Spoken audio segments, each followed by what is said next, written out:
Good evening दोस्तों, स्वागत है एक बार फिर से आपका क्रिकेट विद साहिल में। मैं हूं आपका होस्ट साहिल नागपाल। जी हां, जिन चीजों का इंतजार था, जिस चीज का इंतजार था, टेस्ट सीरीज शुरू हो गई भारत और बांग्लादेश की। पहला दिन चेन्नई टेस्ट मैच, और क्या खूब दिन रहा। What a day that was for test cricket. What a display of bowling initially by Bangladesh after winning the toss and decided to ball first and putting India under pressure. If you see the back of likes of Rohit Sharma, Shubman Gill and Virat Kohli under 10 overs, and if team is collapsing like 144 for 6, then you can expect it could be a crumble, it could be a fumble, and ऐसा हो सकता था कि शायद भारतीय team बड़ी जल्दी बिखर जाती और इस मैच में कुछ और ही मिजाज खड़ा होता, जो कि मंजूर नहीं था। Local boy, local hero, champion and great man Ravichandran Ashwin को उनके पास कुछ और ही स्ट्रैटेजीज थी। आज उनका कुछ और ही मन था कि क्या उनको करना है। उन्होंने इंग्लैंड के खिलाफ यहीं पर शतक करा था लास्ट अपने चेन्नई टेस्ट मैच में। ऐसा लग रहा था जैसे वैसे ही शुरुआत की है इनिंग्स की। रिसेंटली तमिलनाडु लीग के अंदर उन्होंने जो जिस तरीके की परफॉर्मेंस दी थी टी20 क्रिकेट में, बैटिंग पे ज्यादा फोकस करा था, वैसी ही शुरुआत आज रही। तो ओवरऑल शुरुआत कैसे हुई मैच की? कंडीशंस इस तरीके की लग रही थी कि शुरुआती कुछ समय के लिए 10-15 ओवर तक सीमिंग कंडीशन रह सकती हैं, फास्ट बॉलर्स को मदद मिल सकती है। बांग्लादेश ने एक अच्छा टॉस जीता और बॉलिंग का फैसला किया एक टफ बैटिंग लाइनअप के आगे। लेकिन यही वो गेंदबाज थे जो कि पाकिस्तान के अंदर काफी अच्छा परफॉर्म करते हुए आ रहे थे। यंग बॉलिंग लाइनअप है। अगर हम बात करें बांग्लादेश के सीमर्स की पर्टिकुलरली, शरीफुल यहां पर नहीं है, तस्किन के पास कुछ हद तक कुछ एक्सपीरियंस है, लेकिन हसन महमूद जो कि स्टार बॉलर रहे आज के दिन, 18 ओवरों में 58 रन देकर के उन्होंने जो है 4 विकेटें ली। नाहिद राना जो कि कंसिस्टेंसी से 145 148 की रफ्तार पे गेंद करते हैं, शुरुआत की थी तस्किन ने, एंड इनके साथ थे हसन। काफी अच्छा इन दोनों का कॉम्बिनेशन रहा, काफी तंग किया पहले 10 ओवर में। रोहित शर्मा का एज लगा, सेकंड स्लिप पे गेंद गई। उसके बाद शुभमन गिल ने लेग साइड की जाती हुई गेंद को टच करा और वो भी चलते हुए विराट कोहली ने एज करके लिटन दास ने कैच पकड़ा। एक समय पे भारत के 34 रन पे 3 आउट थे। वहां से एक दोबारा बिल्डअप शुरू हुआ। यशस्वी जायसवाल और ऋषभ पंत की जो वापसी हो रही थी टेस्ट क्रिकेट में, एक अच्छी साझेदारी दिखी 62 रन की, और कॉन्फिडेंस के साथ आगे बढ़ रही थी साझेदारी। लेकिन एक और झटका लगा भारत को दूसरा सेशन में। पहले सेशन में 88 रन बनाए थे, दूसरे सेशन में भी 88 बने।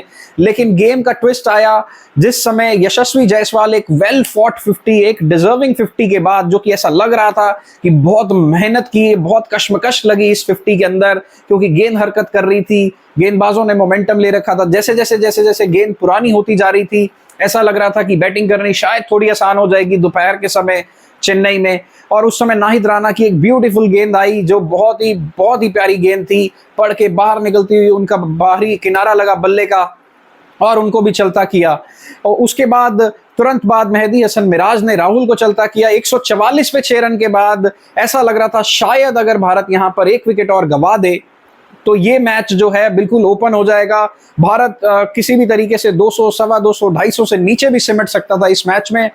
लेकिन कुदरत को, और कुदरत की अगर हम बात करें स्पेशली यहाँ के जो लोकल बॉय रविचंद्रन अश्विन हैं, उनको कुछ और ही मंजूर था। उनकी एंट्रेंस हुई नंबर 8 पे। हालांकि मुझे लगता है कि भारत के अंदर अगर नंबर 8 पे रवि अश्विन खेलते हैं तो इट मीन्स बहुत ही कमाल की बल्लेबाजी है, बहुत ही डेप्थ है, बहुत ही गहराई है। लेकिन this is what test cricket brings to you. जो आपने एक्सपेक्ट नहीं करा होता उसका टेस्ट होता है, आपके टेम्परामेंट का, स्किल का, टेक्निक का। आपको पेशेंस रखना पड़ता है, किसी भी तरीके से 10, 15, 20 ओवर पेशेंस के साथ खेलने पड़ते हैं। आप जल्दी इरिटेट होके गंदे शॉट मार के नहीं आउट हो सकते हैं, आपको उस गेम में रहना पड़ता है, बने रहना पड़ता है। रविचंद्रन अश्विन ने बेहतरीन शुरुआत करी डे 1 पे। बेसिकली जिस समय उनकी एंट्रेंस हुई, भारत के हालात कुछ बेटर नहीं थे, और जिस तरीके से बॉल उनके बैट से निकल रही थी, क्या खूब कनेक्शन हो रहा था। उन्होंने आते ही एक तरीके से काउंटर अटैक खोल दिया। दुनिया की कोई और भी टीम होती अगर, तो वो शायद यहाँ पर घुटने टेक देती और सिर्फ सिंगल डबल के चक्कर में रहते, और शायद सारा दिन फिनिश होने तक 200, 200, 300 पे 7 या 8 करके स्टोरी खत्म हो चुकी होती।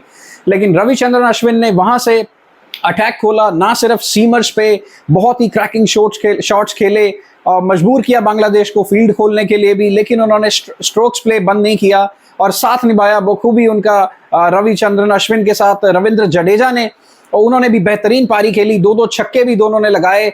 और पहले 2 सेशनों की हम बात करें, 88 रन एक सेशन में, 88 एक सेशन में। पहला सेशन हम माने अगर शेयर्ड रहा कि इंडिया एंड बांग्लादेश के बीच में रहा। सेकंड सेशन बांग्लादेश की विक्ट्री रही क्योंकि उन्होंने 3 विकेटें ली, लेकिन थर्ड सेशन ने गेम पलट के रख दी। ऑलमोस्ट पहले 2 सेशनों जितने रन आखिरी सेशन में लगे और ऑलमोस्ट रन बॉल पार्टनरशिप रही, बिल्कुल अटैकिंग क्रिकेट थी, काउंटर अटैक था, हमला बोल दिया, स्पिनर्स को सेट नहीं होने दिया, मेहदी हसन मिराज को सेट नहीं होने दिया, नाहिद राना पे स्ट्रोक्स प्ले करे, शाकिब अल हसन को आते ही पहले ओवर से मारना शुरू करा। 2 छक्के रविचंद्रन अश्विन ने भी लगाए और 2 छक्के जडेजा ने भी लगाए। ये बहुत ही बेहतरीन टेस्ट पारी है रविचंद्रन अश्विन की, 6ठा टेस्ट शतक है, 516 टेस्ट विकेटें हैं, 100 से ज्यादा टेस्ट मैच हैं। यकीनन पिछले एक दशक की बात करें, इस सदी के भारत के हिसाब से अगर हम देखें ऑलराउंड की जो भूमिका निभाई है ऑलराउंडर खिलाड़ी ने, तो इनका बहुत बहुमूल्य योगदान है। और आज की इस पारी ने ना सिर्फ भारत को उस क्रंच सिचुएशन से बाहर निकाल के रख दिया, now India can feel they are in control. I would not say that they are in the commanding position yet, because if they manage to score another 80 or 100 runs tomorrow, then they would be in the commanding situation where they can think of, they can just bowl out the opposition twice in this game to win this. And अगर ऐसा नहीं भी होता, अगर बांग्लादेश अपनी बारी में अच्छी बैटिंग कर भी लेती है, we still have to think कि बांग्लादेश को इस पिच के ऊपर चौथी बैटिंग करनी पड़ेगी, यानी 4th इनिंग्स बांग्लादेश को खेलना पड़ेगा। और चौथे 5वें दिन इस पिच का मिजाज जो है, ये ओल्ड चेन्नई विकेट है, ये जो है उस टाइम पे गेंदबाजों के लिए और ज्यादा मददगार साबित होती है। लेकिन coming back to Ravichandran Ashwin performance, he was the star of the day and he initially took the charge. उन्होंने बिल्कुल बखूबी से बहुत बढ़िया शॉट्स प्ले किए, ड्राइव्स अच्छी मारी, स्क्वायर कट्स अच्छे मारे, डाउन द विकेट मारा, लॉन्ग ऑन की तरफ मारा, मिड विकेट की तरफ मारा, पूरी रेंज थी, हर शॉट्स थे, चीकी शॉट्स भी खेले और चौके भी मारते रहे। 10 चौके 2 छक्के के साथ आज ही के दिन उन्होंने अपना शतक भी कंप्लीट कर लिया। सेकंड सेशन के लगभग खत्म होने की कगार पे आए और तीसरे सेशन के अंत होने तक उन्होंने, खेल समाप्त होने तक अपना शतक कर लिया।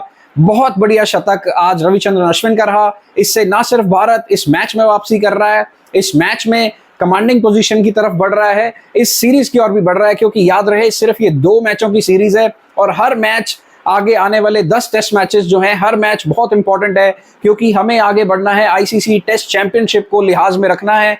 जून में फाइनल खेला जाएगा लंदन के अंदर। भारत इस बार नहीं चाहेगा कि जो रिजल्ट पिछली 2 बार के आए हैं, इस बार वो बिल्कुल भी नहीं चाहेगा, इसलिए किसी भी मैच को लाइटली नहीं लिया जा सकता।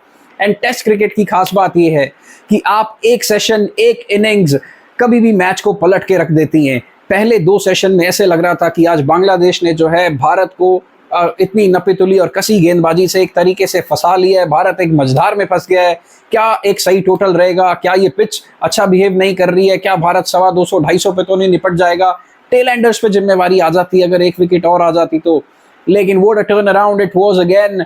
रविचंद्रन अश्विन की जितनी तारीफ की जाए उतनी कम है।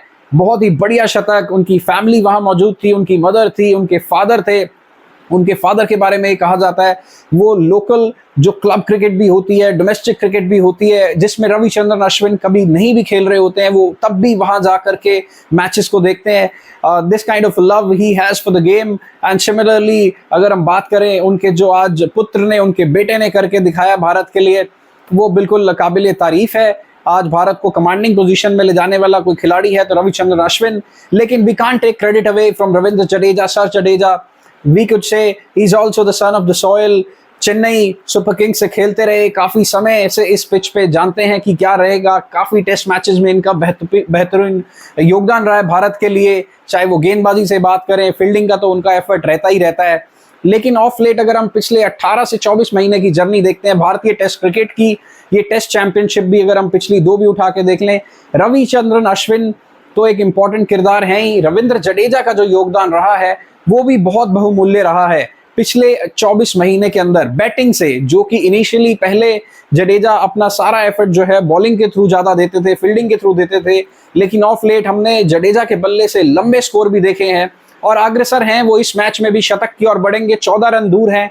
अगर भारत कल इस टेस्ट मैच में करीब 100 से 120 या 140 रन बनाने में सुबह कामयाब हो जाता है तो भारत कंफर्टेबली कमांडिंग पोजीशन में रहेगा। जिस तरीके का पेस अटैक भारत के पास है और जिस तरीके के स्पिनर्स भारत के पास हैं और जिस तरीके के इस पिच का रिकॉर्ड भी रहा है, तो ये यंग बांग्लादेशी लाइनअप, इनमें दम जरूर है, इनमें हिम्मत जरूर है, लेकिन काफी मुश्किल होगा इनके लिए। अगर हम बात करें आज कमेंट्री स्टेंट में भी हम बात सुन रहे थे तमीम इकबाल की, जो कि फॉर्मर बांग्लादेशी प्लेयर हैं, ओपनर रह चुके हैं। उनका भी ये कहना है कि बांग्लादेश को गेम क्लोज करना नहीं आ पाता। काफ़ी जगह, काफ़ी मुकाम पर ऐसा रहा, इवन जब वो भी खेल रहे थे, कि बांग्लादेश स्टार्ट अच्छा ले लेती थी, काफ़ी अच्छा मोमेंटम बना ले लेती थी, लेकिन वहाँ से उसको ग्रैब करके इस जगह पर कहाँ पटखनी देनी है कि गेम उनकी तरफ आ जाए, वो हमेशा वो खो बैठते थे। और सिमिलरली उनको लग रहा था कि वही चीज़ें हैं, वो नर्व्स पे कंट्रोल नहीं रख पाते, स्ट्रैटेजीज इनके पास ए बी के बाद सी प्लान नहीं है। What if A doesn't work for you, if B doesn't work for you. उस समय इनके पास क्या स्ट्रैटेजी थी जब अश्विन ने काउंटर अटैक खोला? क्या उस समय कोई और बॉलर इंट्रोड्यूस किया जा सकता था? क्या कुछ फील्ड प्लेसमेंट चेंज की जा सकती थी? ये कुछ उनके जो थे ख्यालात थे आज के मैच के बारे में, आज की इनिंग्स के बारे में। बट ही ऑल्सो सेड कि बांग्लादेश को इन दोनों खिलाड़ियों ने चांस नहीं दिया। They played chanceless innings. जहां पर भी वो शॉट मार रहे थे वहां फील्डर मौजूद नहीं थे। That means they are playing perfectly play stroke. उनको पता था कहां पर फील्डर मौजूद है, कहां गेंद होने वाली है, उसी जगह पर स्ट्रोक्स प्ले किए जा रहे थे और अच्छी गेंद को रिस्पेक्ट भी किया जा रहा था। नाहिद राणा के थ्रू काफी बार शॉर्ट गेंदबाजी हो रही थी, जिसको कोई भी बैट्समैन शायद इरिटेट होकर गलत शॉट मार करके आउट होकर विकेट गंवा देता अगर आपके टॉप ऑर्डर के सारे 6 खिलाड़ी आउट हो गए। तो वो ऐसा बिल्कुल नहीं किया दोनों खिलाड़ियों ने। एक और चीज रविचंद्रन अश्विन ने जो है इनिंग्स के बाद बताई, कि जैसे ही आज जो है डे खत्म हुआ उसके बाद बताया कि कितने वो खुश हैं एक तो इस शतक से, और उन्होंने बताया कि तमिलनाडु प्रीमियर लीग ने उनको काफ़ी हेल्प किया। वो उस जोन में थे बैटिंग के लिए।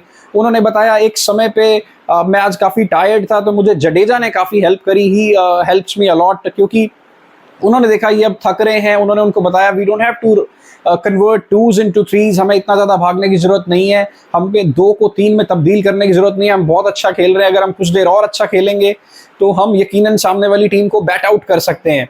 तो उन्होंने कहा कि उनके इस सपोर्ट की वजह से मैं और अच्छी बल्लेबाजी कर पाया और अच्छे जोन में था, और इसी वजह से रविचंद्रन अश्विन के साथ जडेजा ने भी अपनी नेशनल इनिंग खेली। उन्होंने भी अपना अटैक खोले रखा, जहां पर गेंद उनको मिली मारने को, चाहे वो मेहदी हसन मिराज की थी, शाकिब की थी, उनको भी मारते रहे, फास्ट बॉलर्स की थी, नाहिद को भी मारते रहे।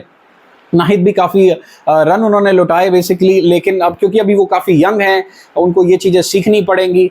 और लेकिन एक इसी तरीके की फाइट, इसी तरीके का हम कॉन्टेस्ट एक्सपेक्ट कर रहे थे कि बांग्लादेश जो है बिल्कुल घुटने नहीं टेकेगा, क्योंकि वो अच्छे मोराल के साथ आ रहे हैं, और उन्होंने वैसी ही फाइट प्रोड्यूस करी। और वो भी कल चाहेंगे कि फटाफट आते ही 2 विकेटें लें। दोनों सेटल्ड बैट्समैन जो हैं नंबर 7 और 8, जो कि उनके लिए मुसीबत बन गए। किसी भी टीम में नंबर 7 और 8 पे इस तरीके के बल्लेबाज होंगे तो किसी भी ऑपोजिशन के लिए मुसीबत बनेगी। बांग्लादेश चाहेगी इसको फटाफट 30, 40, 50 रन के अंदर निपटाया जाए और बल्लेबाजी की जाए, and take this game as session by session. ज़्यादा दूर उसकी सोचने की ज़रूरत नहीं है उनके लिहाज से। और इंडिया यही चाहेगी कि इस रनों के अंबार को और बड़ा किया जाए और कोशिश की जाए कि एक लंबी इसमें जो है बढ़त बनाई जाए, करीब 450 से 475 रन, या अगर हो सके, अगर ये दोनों खिलाड़ी 80 से 100 रन और मारते हैं तो 500 is on the cards as well, वो भी पॉसिबल है। तो hopefully we will enjoy the second day of test match as जो कि हमने आज किया, और देखते हैं कल हमें क्या देखने को मिलता है, क्या नई चीज़ें आती हैं। तो जुड़े रहिए मेरे चैनल के साथ, मेरी वीडियोस को लाइक करते रहें, अपने दोस्तों के साथ शेयर करें, चैनल को सब्सक्राइब करें। मिलते हैं आपके साथ कल शाम को। Thank you.